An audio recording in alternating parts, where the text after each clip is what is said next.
जय श्री राम। मित्रों, प्यारे पथिक श्री रामचंद्र जी दोनों भाइयों को, माता सीता को जिन जिन लोगों ने देखा, उन्होंने भव का अगम मार्ग, जन्म मृत्यु का जो चक्र है, उससे मुक्त हो गए। आइए इसी कड़ी में आगे देखते हैं क्या होता है। अजहु जासुर सपने हुकाओ, बसहु लखन सिय राम बटाओ। राम धाम पथ पाई सोई, जो पथ पाव कबहु मुनि कोई। आज भी जिसके हृदय में स्वप्न में भी कभी लक्ष्मण, सीता या राम तीनों बटोही अवश्य हैं, तो वह भी श्री रामचंद्र जी के परम धाम के उस मार्ग को पा जाएगा, जिस मार्ग को कभी कोई बिरले मुनि ही पाते हैं। तब रघुवीर श्रमित सिय जानी, देखी निकट बटु शीतल पानी। तह बसी कंद मूल फल खाई, प्रात नहाई चले रघुराई। तब श्री रामचंद्र जी सीता जी को थकी हुई जानकर और समीप ही एक बड़ा वृक्ष और ठंडा पानी देखकर उस दिन वहीं ठहर गए। कंदमूल फल खाकर रात भर वहां रहकर प्रातः काल स्नान करके श्री रघुनाथ जी आगे चले। देखत बन सर शैल सुहाए, वाल्मीकि आश्रम प्रभु आए। राम दीख मुनि बासु सुहावन, सुंदर गिरी काननु जल पावन। सुंदर वन, तालाब और पर्वत देखते हुए प्रभु श्री रामचंद्र जी वाल्मीकि जी के आश्रम में आए। श्री रामचंद्र जी ने देखा कि मुनि का निवास स्थान बहुत सुंदर है, जहाँ सुंदर पर्वत, वन और पवित्र जल है। सरनि सरोज बिटप बन फूले, गुंजत मंजू मधुप रस भूले। खग मृग विपुल कोलाहल करहीं, विरहित वैर मुदित मन चरहीं। सरोवरों में कमल और वनों में वृक्ष फूल रहे हैं और मकरंद रस में मस्त हुए भंवरे सुंदर गुंजार कर रहे हैं। बहुत से पक्षी और पशु कोलाहल कर रहे हैं और वैर से रहित होकर प्रसन्न मन से विचर रहे हैं। सुचि सुंदर आश्रम निरखी, हर से राजीव नैन। सुनि रघुवर आगमन मुनि, आगे आयु लेन। पवित्र और सुंदर आश्रम को देखकर कमल नयन श्री रामचंद्र जी हर्षित हुए। रघुश्रेष्ठ श्री रामचंद्र जी का आगमन सुनकर मुनि वाल्मीकि जी उन्हें लेने के लिए आगे आए।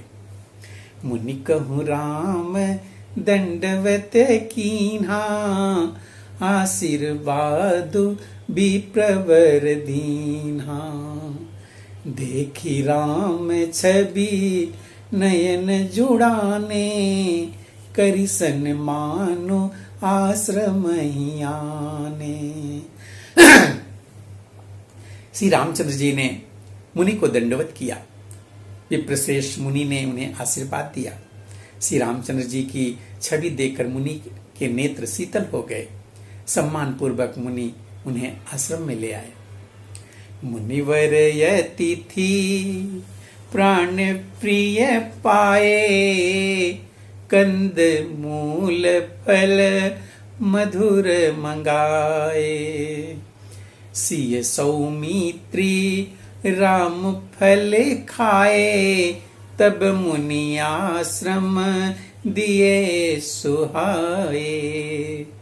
श्रेष्ठ मुनि वाल्मीकि जी ने प्राण प्रिय अतिथियों को पाकर उनके लिए मधुर कंद मूल और फल मंगवाए। श्री सीता जी, लक्ष्मण जी और रामचंद्र जी ने फलों को खाया, तब मुनि ने उनको विश्राम करने के लिए सुंदर स्थान बतला दिए। वाल्मीक मन आनंदो भारी, मंगल मूर्ति नयन निहारी। तब कर कमल जोरी रघुराई, बोले बचन श्रवण सुखदाई। मुनि श्री राम जी के पास बैठे हैं और उनकी मंगल मूर्ति को नेत्रों में से देखकर वाल्मीकि जी के मन में बड़ा भारी आनंद हो रहा है। तब श्री रघुनाथ जी कमल सदृश हाथों को जोड़कर कानों को सुख पहुंचाने वाले मधुर वचन बोले। तुम त्रिकाल दर्शी मुनि नाथा, विश्व बदर जिमि तुम्हारे हाथा। हस कही प्रभु सब कथा बखानी, जहि जहि भांति दिन बनुरानी।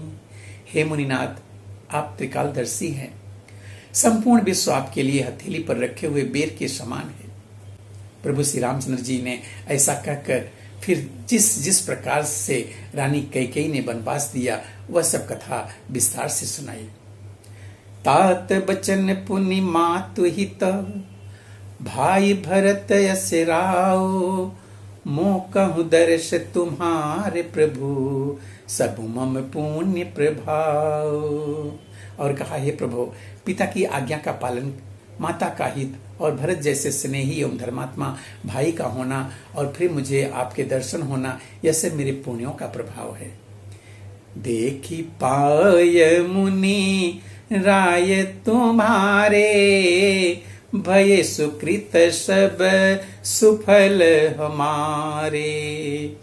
अब जह राउर आयसु होई, मुनि उद्वे गुण पावे कोई। हे मुनिराज, आपके चरणों का दर्शन करने से आज हमारे सब पुण्य सफल हो गए, हमें सारे पुण्यों का फल मिल गया। अब जहां आपकी आज्ञा हो और जहां कोई भी मुनि उद्वेग को प्राप्त न हो। मुनि तापस जिन्ह ते दुख लहई, ते नरेश बिनु पावक दहई। मंगल मूल विप्र परितोषु, दहई कोटि कुल भूसुर रोसु। क्योंकि जिनमें मुनि और तपस्वी दुख पाते हैं वह राजा बिना अग्नि के ही अपने दुष्ट कर्मों के कारण ही जलकर भस्म हो जाते हैं। ब्राह्मणों का संतोष सब मंगलों की जड़ है और भूदेव ब्राह्मणों का क्रोध करोड़ों कुलों को भस्म कर देता है। अस जिय जानी कहिए सोई ठाऊ, सिय सौमित्र सहित जह जाऊ। तह रुचि रुचिर परम तृण साला, वासु करो कछो काल कृपाला। ऐसा हृदय में समझकर वह स्थान बतलाइए जहां मैं लक्ष्मण और सीता सहित जाऊं और वहां सुंदर पत्तों और घास की कुटी बनाकर हे दयालु कुछ समय निवास करूं। सहज सरल सुनी रघुबर बानी, साधु साधु बोले मुनि ज्ञानी। कस न कहु वस रघुकुल केतु, तुम पालक संतत श्रुति सेतु। श्री राम जी की सहज ही सरल वाणी सुनकर ज्ञानी मुनि वाल्मीकि बोले, धन्य धन्य हे रघुकुल के ध्वजा स्वरूप, आप ऐसा क्यों ना कहेंगे। आप सदैव वेद की मर्यादा का पालन रक्षण करते हैं। मित्रों, अब आगे की कथा हम अगले वीडियो में देखेंगे। तब तक के लिए जय श्री राम।